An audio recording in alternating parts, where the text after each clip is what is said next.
Hey there guys, this is Chubby Coyote again. It's been a long time since I posted anything up.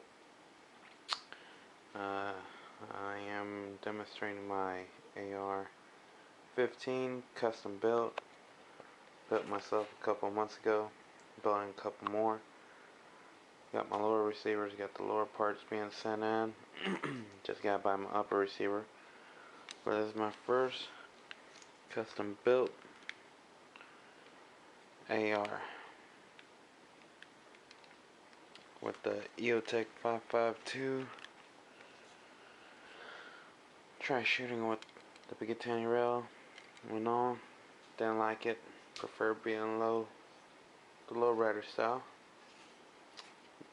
LNE 20 round mags. Dual clip on. 3 mags. 6 position stock. Vertical grip.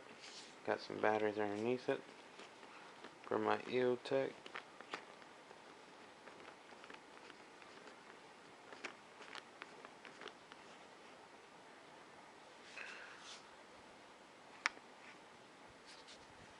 You can actually hide them right there. Just pretty kick-ass.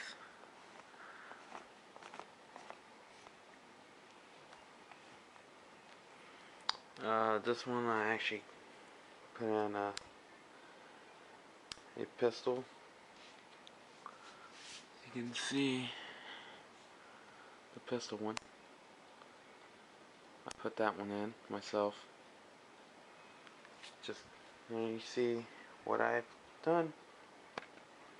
All for less than $650, all on my own.